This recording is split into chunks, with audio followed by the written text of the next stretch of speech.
The CBS Radio Mystery Theater presents...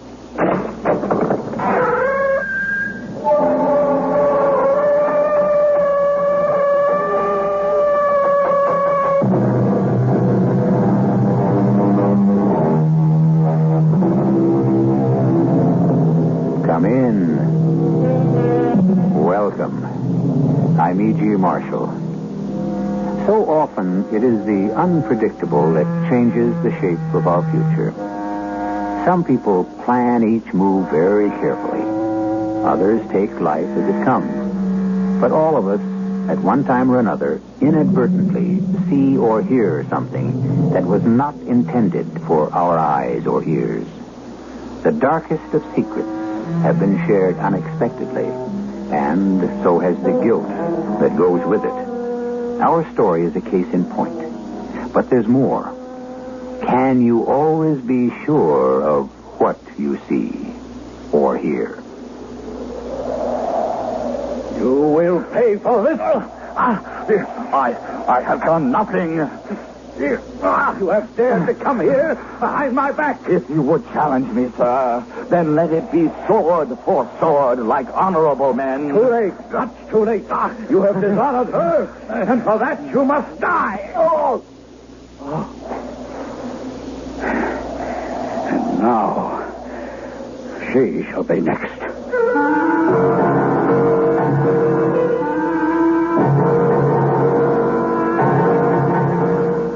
Our mystery drama, What the Shepherd Saw, is from a short story by Thomas Hardy, adapted especially for the Mystery Theater by Elizabeth Pennell, and stars Russell Horton. It is sponsored in part by Contact, the 12-hour cold capsule, and Buick Motor Division. I'll be back shortly with Act One.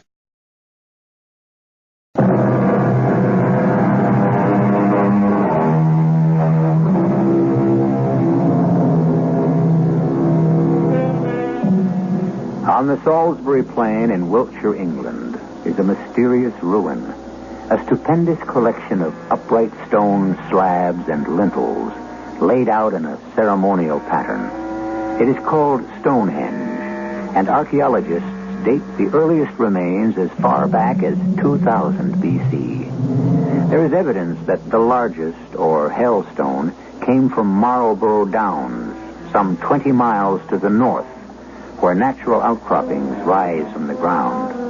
And as though it were a pattern for Stonehenge, you will find here a trilithon, 3 oblong stones in the form of a doorway, a ruin known as the Devil's Door. There are tales of strange happenings and apparitions hovering over this eerie place. One was prompted by an occurrence in the 18th century, but I'll let William Mills tell his own story.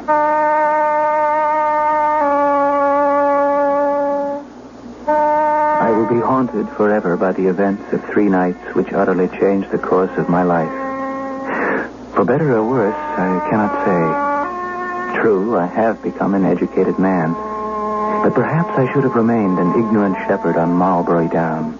I hated that place, and yet there is magic in it. The night my tale begins was as cold and clear as only England can be in the last week of December, with a moon that shone bright and hard on the Devil's Door. Each stone had been worn, scratched, split, attacked by 10,000 different weathers. But that night, those stones glistened silver with frost, and they were frightening. I tended the flocks under the tutelage of... well, he had a name, but we always called him the Old Man. Be ye sleepy? Old man, who could be sleepy on a night like this? I'll get along home and rest for a few hours. The ewes need no more tending until daybreak. Don't leave me, old man. Oh, now that's the first time I ever heard you ask for my company. It's bitter cold, and I do not choose to walk alone on a night like this. You do not choose to do anything, no more than I. May I at least take refuge in the hut? Aye, it is warmer there, and I left a few coals in the brazier. Thank you, sir. Even though I wish you would stay with me. What's gotten into you, boy? I said you could nap a bit, but mind not longer at once than while the shade of the devil's door moves a couple of spans. For you must keep an eye upon the ewes.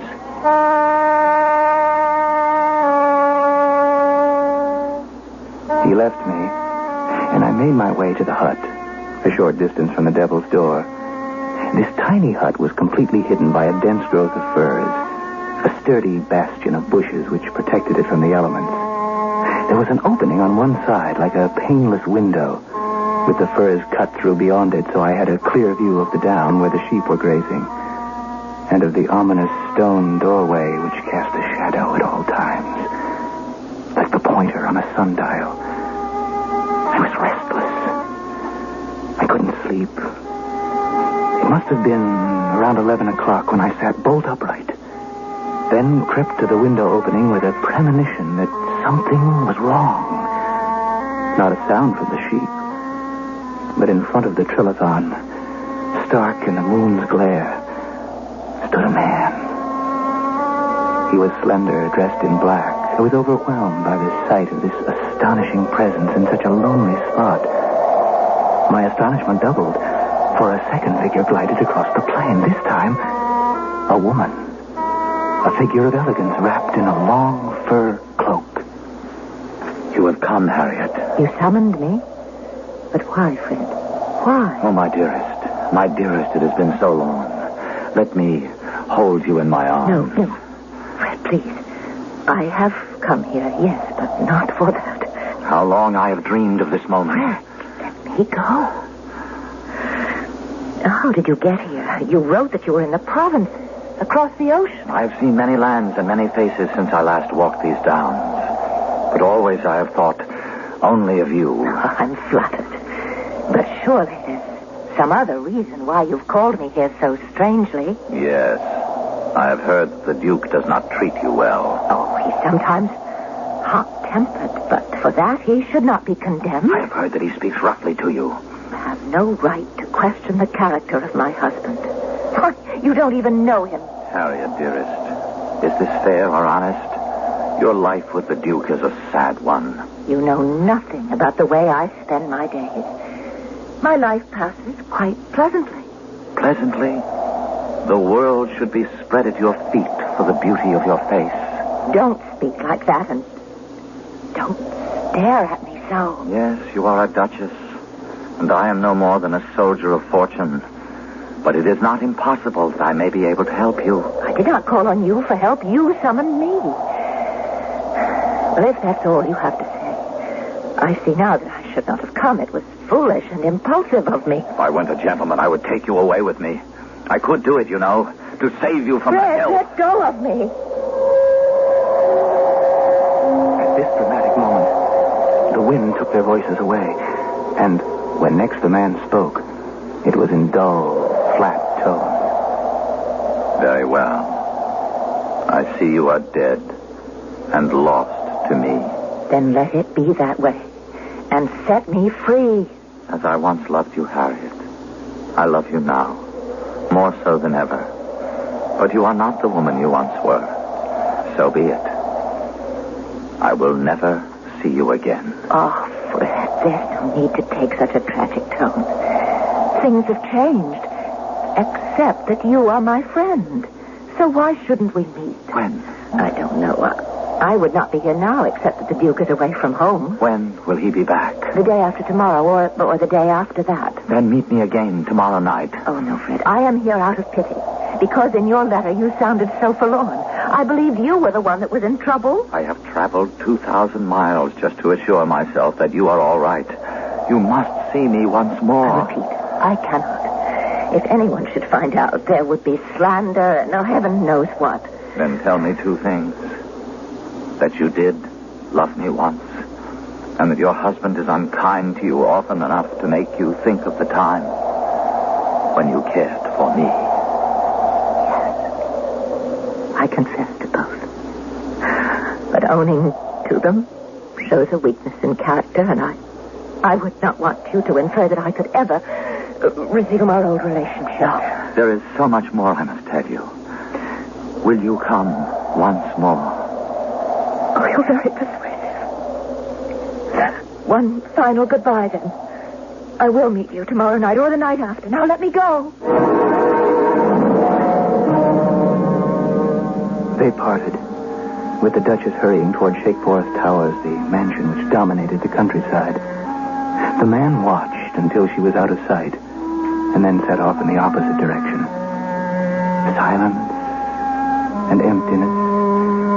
I was uneasy with a nameless fear. And then I knew why. From the shadow cast by the Trilobon stepped another figure. I could not see his face, for he wore a visored cap. A stocky person, booted and spurred, obviously a horseman.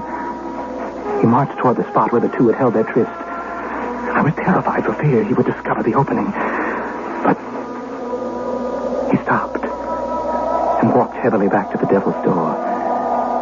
Then I could see the glint of the object he held in his hand, a long and shining dagger which he pointed meaningfully in the direction the first man had taken.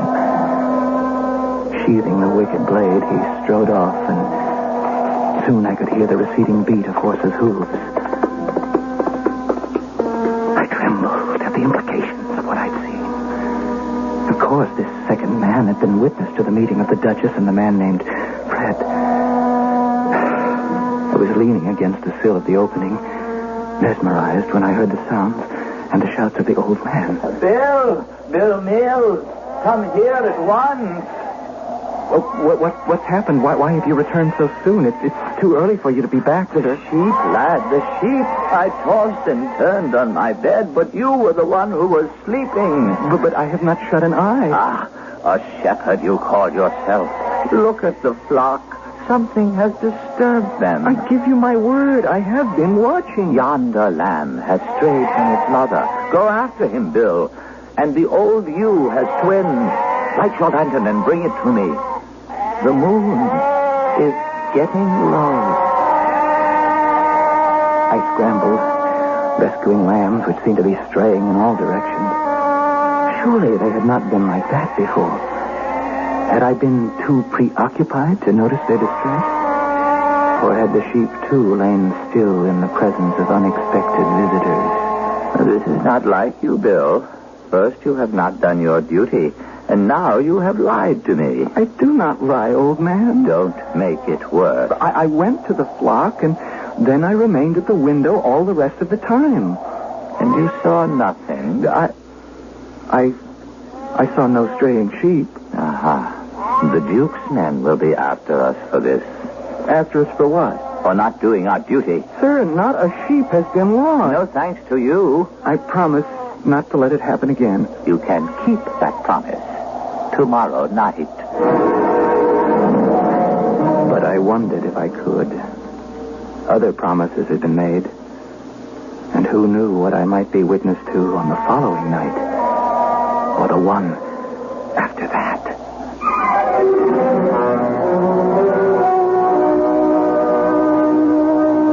Who knows, indeed, what may next take place in the shadow of the Devil's Door. Windswept Marlborough Downs, where only shepherds roam at night, has now become the stage for a drama enacted by three people whom we must learn more about. We'll be there for further developments when I return shortly with Act 2.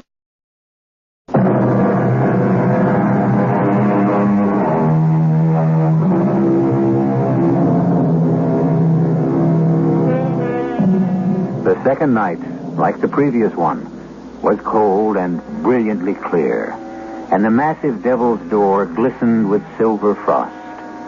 Bill Mills had been tending his sheep, but shortly before 11 o'clock, he hastened to the hut and took up his post of the night before at the open window. And he did not have long to wait, for almost at once came not the couple whose words he had overheard, but a rider on a galloping horse. Beyond the Devil's Door was a gully and a stand of furze bushes much like the one where I was hidden. Now I knew why I had not seen the horse last night.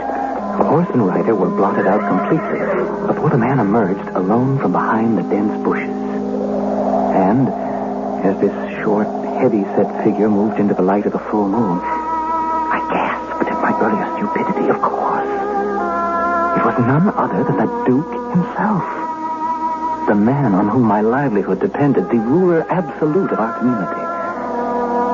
I'd only seen him before at great distances. And now, he was walking directly toward my hideout. He would find me, and heaven knows what would be my fate. This time, he would discover the way that led to the door. I quickly burrowed under a pile of straw in the corner and tried to lie as still as the dead. I felt like an insect about to be stepped on by a giant's foot. Hello? Hello, anybody in there? Yes, this should suit my purposes nicely. When they come, I'll be ready. I was scarce breathing, but the heavy breath of the Duke and his mutterings assured me that he was too busy to pay attention to any stirrings from my corner. A nightly meeting. I must surprise her before she comes. Stealthily, the Duke left the hut, and I crept to the window opening. The slender young man was there, pacing back and forth in the moonlight. He had no chance to run or defend himself as the enraged Duke, arms outstretched like a vulture's wings, descended upon him, made a grab for his throat, and caught him by the collar. Let me go. If you seek my purse, I am but a poor soldier and have no gold. You have taken something more precious than gold. Who are you? And what do you want? No man or woman deceives me. I seek revenge. I have done nothing to you. You have dared to come here behind my back. What? Did she send you to trap me? She shall pay for this as well as you. If you would challenge me, then let it be sword for sword, like honorable men. Great. You have dishonored her, and for that you shall die the death you deserve. The young man put up a valiant struggle as they skirmished into the furze bushes out of my range of view. But I could hear the awful sound of battle, and finally, the thud of a falling body as the Duke cried triumphantly, "She shall be next." Silence for several seconds. But a bloody dagger was tossed out onto the grass. And then the Duke appeared, dragging the inert body straight through the devil's door and down into the gully beyond. Oh, I knew that the sheep needed tending, but I dared not move. Shortly, the Duke came back to reclaim his weapon. He wiped the blade until the steel glittered wickedly. And should he return to the hut, I knew that dagger would be at my throat. But he paced back and forth by the trilithon, stopping often to glance in the direction of Shake Forest Towers. After what seemed like hours, but could have been no more than 30 minutes, the Duke returned to the hollow, and sometime later came back, leading his horse, which he mounted slowly and rode away.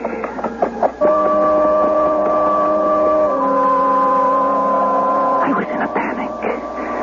My promise to the old man was forgotten. No one was going to leave me alone with a dead body. Whatever the consequences, I had to get away. Which way to run?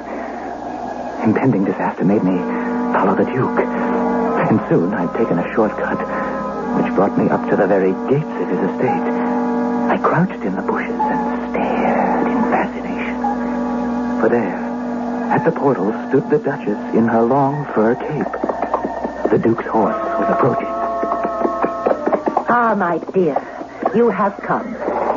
And what are you doing here at the gates? I came to welcome you. I wasn't expected till tomorrow. I was at the turret window, and I saw your horse far out on the down. Why are you up so late if you thought I would not return until tomorrow? I couldn't sleep because something very strange has happened. There's no question that something has happened. Let us go inside. I have a score to settle with you. No, please. You must listen to me. And it's such a perfect night. A perfect night for meeting? Of course, and here you are. My dear husband, home just in time to help me solve a troublesome problem. Very well. A few minutes more or less won't matter now. But it's really serious. My cousin, Fred Ogborn, Captain Ogborn as he is now, was a great admirer of mine when he was a boy. My dear, you have far too many admirers. We were children who played together. I was 6 years older. He was absurdly fond of me. I had not seen him for many years, and I'd quite forgotten about those old times. Then why must you bring it up tonight, of all nights? Why? Because of what has happened. The day before yesterday, I received a mysterious note. It came from Fred. He begged me to meet him at once. And what he had to say in his note frightened me out of my wits. He threatened you? No. He recalled our early friendship. And then he wrote something like this. If my life and future are of any concern to you at all, I beg you that you will grant me my request. What did the man want? He requested that I meet him at 11 last night by the Druid Stones in Marbury Downs. He dared ask you to go there alone? But the tone of his letter was so distraught, I thought I... Only a fool would answer such a request. And besides, I don't believe what you're telling me. They walked almost beyond the range of my hearing, and I was hanging so closely on every word that I must have become careless. For the Duke broke off suddenly and looked in my direction. What was that? It's only Hero. Oh, yes, he's rubbing down. I'll call the stable boy and we'll go into the house. Well, wait, no, dearest, not yet. I must explain to you what I've done. I know perfectly well what you have done. You've deceived me. My Lord, I have never deceived you. You went to this man at night and alone. But I had to. You were not here. You would have shown me this letter if I had been here? Well, of course, my dearest. And you've not heard the rest of it. Well, go on. He said that his entire happiness depended upon seeing me again. And you were all too willing to believe him. Well, of course I believed him.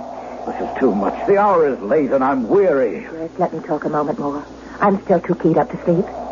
Even though I feel safe now with you beside me. Your safety is something you should have thought of long before. You're quite right. I think it took courage for me to go alone to meet my cousin, don't you? Courage is scarcely the word I would use. He was so changed. A full-grown man and an officer. And no doubt attractive. And he behaved so badly. What he wanted of me, I don't know even now. You don't know? Don't be angry, my lord. I went there to help him. And so you fell into his arms. Oh, how can you imagine such a thing? His manner was disgraceful.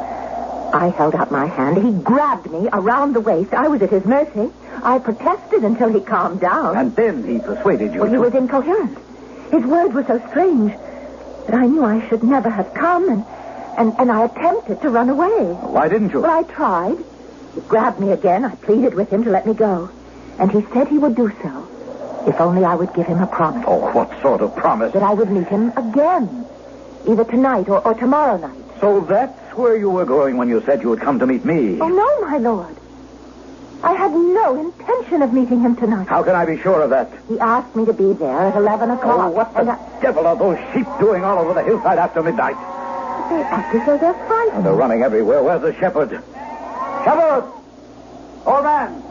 Where are you? Look, out there. Someone's rounding them up. But it's not the old man. Boy! Your Grace? Come here! Come here! Get these sheep away. I'm sorry, Your Grace. I've never seen these animals up here before. Why are they running all over my hillside? Well, I'm sorry, Your Lordship. I must have fallen asleep. Where do you come from?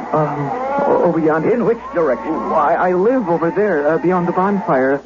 It must have been the flames that awakened me. Then these are not the sheep of the old man. The very same, my lady. But he lives down below near the Devil's Door. Tell me, shepherd, do your sheep graze by the Druid Stone? Only when the grass is high. Would you say the grass is high tonight? No, my lord. Or the night before? No, not then either, my lord. If I don't round up my straying flock, the old man will never forgive me. All right, get these creatures away from here. And I warn you, boy, if you and your old man do not pay more attention to your duties, you'll hear from me. One moment more. I'd like to question the boy. You are coming with me, and you are coming now.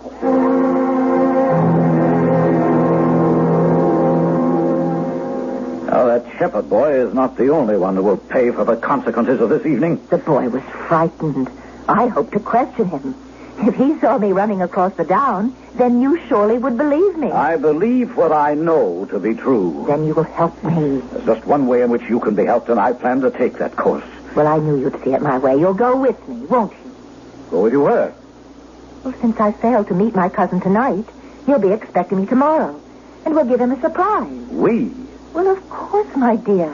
You will go with me to the Devil's Door. How can you suggest such a thing? I told you Captain Ogburn behaved disgracefully, and I want him to be taught a lesson. He won't be there. Oh, of course he will. I have no doubt he's waiting still tonight. And he'll be there tomorrow, just as faithfully. I'm sure my cousin is in some kind of trouble, and you will help me reason with him. Why should I have anything to do with him? Because you're my husband. And aiding my kinsman would be no more than human kindness. Oh, that's a most extraordinary request. Then grant it to me, out of compassion. I will go with you for only one reason. To prove to you that your cousin is not the faithful admirer you take him to be. I expected the old man to unloose his rage when he found me with the flock in total disarray. But he was grimly calm and unquestioning. I wanted to run far away, and I would have if there had been anywhere to go. I must plan my escape somehow, for I could not tolerate spending the lonely nights of the future so close to a moldering corpse. Nor could I tell anyone what I'd seen.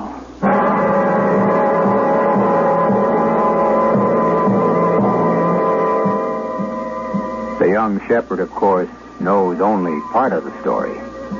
He has already been witness to a clandestine meeting and a crime. He has also heard the Duke vow that his wife will be next. Innocence and guilt do not concern the shepherd. He has been merely the unwitting spectator to a drama. But now, by implication, he fears for his own life. Events of the next night will unfold when I return shortly with Act 3.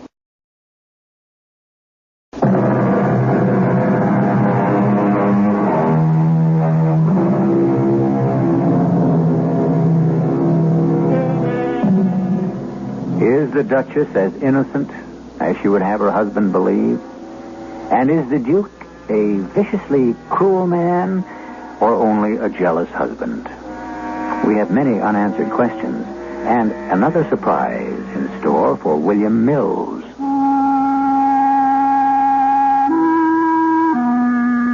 The next night, when a lamb strayed to the very shadow of the trilithon, I hastily retrieved him, glancing in fear toward the hollow beyond. I more than half expected a ghost to rise from the ground, a grisly apparition. With the lamb in my arms, I was heading for the hut when two figures came into view across the down. There was only one place to hide, in that terrible depression in the ground where the body was hidden. Clutching the small woolly animal for comfort, I remained on the ground with my eyes closed. They were close enough for me to hear their voices, the Duke and the Duchess. My only thought was of the next bloody deed. If this was to become the lady's burial ground, what would become of me? I do not see him. I told you this is a fruitless mission. Perhaps he's been delayed. The hour is only just past 11. More likely he had no intention of coming. Perhaps he saw us both, and he wouldn't understand why you were with me. I'll come away. I tell you, he's not here. Wait, there is something over there. I saw the bushes. I warn you, we must get away from here. I know someone is down there. Fred? Fred? Don't be afraid. The Duke and I have come to help you. No, stand back. What are you doing? Don't harm him. Fred, come out of the shadows. It's only one of the sheep. No. Fred is down there. Look. Who is there? Come out. Please, Your Grace, I was after a stray sheep. Oh, it's you, boy. Yes, sir. How long have you been there? Well, only just now, my lord. Well, it's the same boy of last night. He's a lying scoundrel. Shepherd boy, have you seen a man here this evening, waiting in the shadow of the Devil's Door? No, my lady. No one but me and the A sheep. tall man. No, I swear to you, my lady. There's been no one here this evening. You see, Harriet, you'll get nothing from him. Well, I implore you then, let him go. But ask him to keep watch. And then when Fred does come, the boy can give him a message bidding him to come to the towers. I dared not move. And for once, I prayed that the old shepherd would come before morning. I was ready now to tell him everything. I could no longer live with the thoughts that tormented me. A short while later, to my horror, it was not the old man who came across the plain, but the Duke, returning without her ladyship. I know full well you're keeping something to yourself. Now tell me the truth and no harm will come to you. Stop blubbering, boy. That hut over there. It's a good place to hide, isn't it? Well, it gives shelter from the wind on cold nights. And you can see things from there, can't you? What's your name? William Mills, Your Honor, but I'm nobody. Have you seen anything strange these nights you've been watching? Please, Your Lordship, don't hurt me. I will go far away from here. Perhaps this steel dagger will refresh your memory. Did you see anyone or anything that happened here last night? My Lord Duke, have mercy. I have never seen you walking here, or riding here, or lying in wait for a man, or dragging a heavy load, or... Well, it is well to know that you have never seen these things. Never, my lord. Never. So which do you choose? A repetition of those same things now? Or to keep a secret all your life? Oh, I promise to keep the secret, my Lord Duke. And what assurance do I have that you can be trusted? I beg your grace. Try me. Very well. Something about you is above the ordinary youth. Perhaps I can make your life easier. Oh, anything. I'll do anything you say, my lord. And you must change this smock for a real cloth jacket. And those thick boots for polished shoes. Oh, gladly. And you shall be taught what you have never yet heard of. And be put to school. And made a man of. I shall obey your every order. Very well. Come here to the Druid stones. And kneel down. Anything you bid me to do, your grace. This was once a holy place. An oath sworn here is doubly an oath. I will swear it, my lord. And say this after me. May all the hosts above, angels and archangels, punish me. May I be tormented wherever I am, in living and dying, and for always, if I ever speak of what I have seen done on this Mulberry Down. Amen and amen. Then, kiss the stone. I repeated the words and kissed the stone. And that night, I slept in Shake Forest Towers. And the next day, I was sent away to begin my studies in a remote village. For 22 years, I kept my vow. I was a steward now for the Duke. And although I lived alone in a house apart from the towers, one evening, I received a mysterious summons. My destination was a well-kept cottage where I was greeted deferentially and led to a back room. The bed held an emaciated man whose ancient, weather-beaten face looked vaguely familiar. It is you and you alone I would speak to, Bill Mills. Very few people know my name. The time has come for me to set my mind at rest. You have made a mistake, old man. I made a mistake many years ago when they searched so many months for that captain fellow. And all the time, I knew. What did you know? I knew exactly where he was. And so did you. Old man, you are raving. Nay, my mind is clear, and my memory is sharp. That night so long ago, I could not sleep, no more than you. I saw what happened. By the Trilithon? Aye. And when the bloody deed was over, I looked into the badger hole just to be sure. And the body was there for all these years, without a stone to mark the grave. Why did you not come forward? I am but a poor peasant like you, and I could not betray the Lord Duke, my master. Then why do you speak now, so many years later? Because I would free you from spending the rest of your life bearing the burden of this guilty knowledge. Old man, you make it even more difficult. I think not. My voice grows faint. Come closer to the bed, and I will tell you what I have done.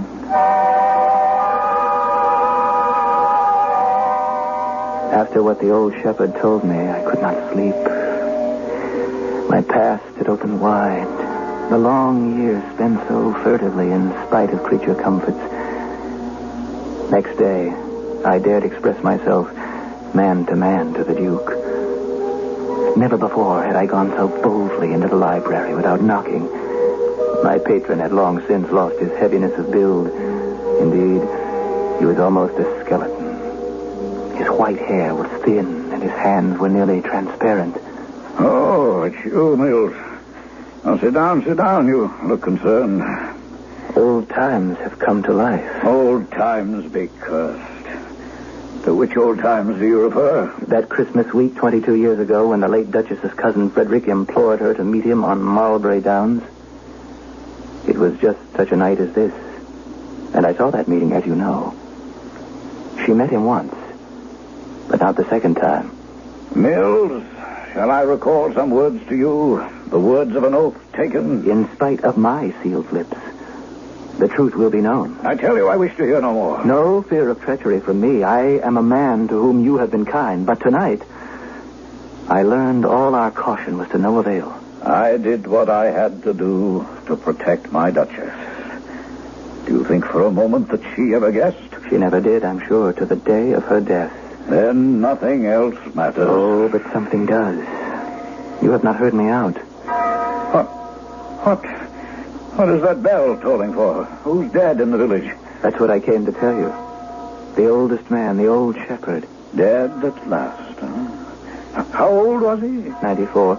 And I am only 70. I have 24 more years. My lord, I learned this evening that the old man shared our secret. I don't believe it. Not unless you broke your oath. He was there, on the down, all the time.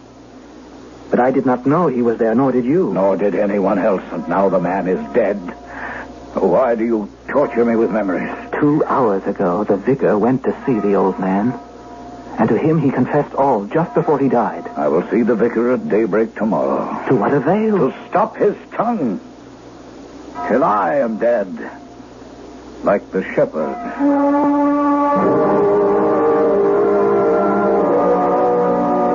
It was 22 years to the night. And for the first time in all those years, I walked over the down to the devil's doorway. As always at that season of the year, the full moon blazed nearly white, and the ancient stones glittered with jewel-like frost. Irresistibly, I was drawn to those massive slabs, the mysterious entry to a long-gone pagan temple. And then, from the direction of Shapeforest Towers, I saw a ghostly figure crossing the plain below. It was the Duke, looking like a sleepwalker, clad only in light dressing gown and slippers. I pulled myself into the deepest shadow, and as he drew near, I knew that he was not asleep. His eyes glittered, and he went purposely to the gully behind the stones. After creeping to the edge, I could remain silent no longer, for the Duke was crouched, inhumanly, digging in the ground. Stop it, my lord. My lord, this is maddening. Then help me, Mills, help me. We must destroy the evidence. I doubt if much evidence is left, but whatever is there cannot be dug with bare hands. Get me a shovel, then, and hurry. My oath does not hold me to this. My orders will be obeyed. Not to the point of desecrating a grave. Then I have a better plan. Replace this earth and be at my gates in 2 hours, prepared for a journey. A journey, my lord? I'm sick to death of your asking questions. Do as I say. I knew my destiny was forever linked with the Duke's, and I must do his bidding. It was near daybreak when I approached the massive portals of Shapeforest Towers. But no horses were waiting. The gate was locked. And then a servant carrying a lantern hurried down the pathway from the house. Oh, Master Maiden, I'm glad you've come. Where are the horses? What horses? Well, his lordship said they would be ready for our journey. Then you don't know of the terrible tragedy. Oh, I've come to meet the Duke. But his grace is dead. How can that be? Come into the house, Master Mills. The vicar will came. I want to know at once. Well, sometime during the night, his lordship left his room. He went out in the cold without a word to any of us. Go on. And wandered around who knows where, enough to catch his death of cold. Oh, come, sir, into the house. It's a bitter night. Where is the Duke? On his bed, where they've placed the body. Talk sense, man. What has happened? Well, his grace returned some 2 hours since, had climbed into the second story, lost his balance, and fell downstairs. We tried in vain to revive him, but he never breathed again.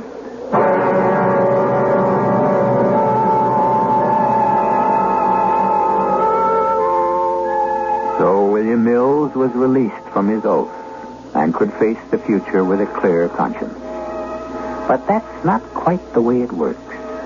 Those 22 years had taken their toll, and guilt by implication never really set him free. He lived to only half the age of 94.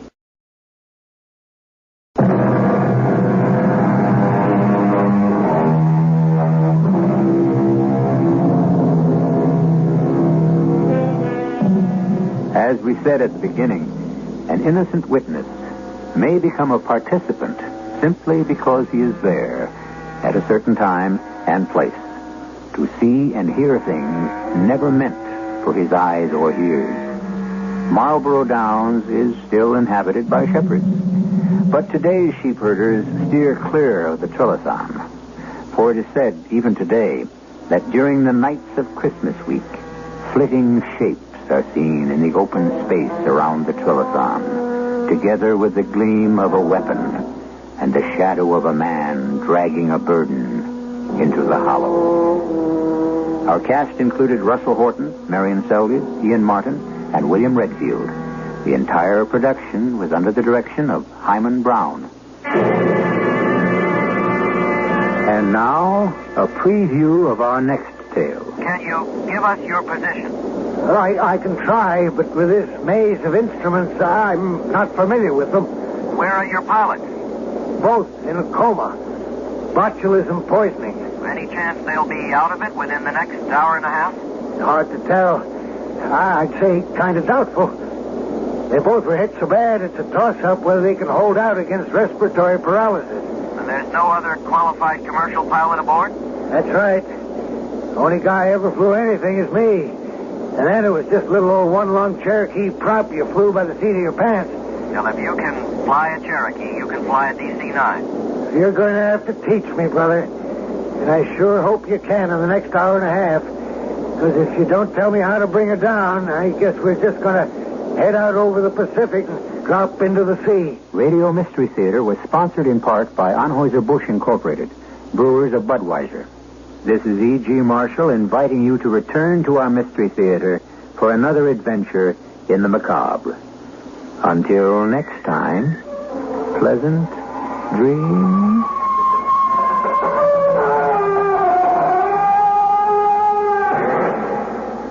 Join us at 8:07 tomorrow night for the CBS Radio Mystery Theater on KVOR, Colorado Springs.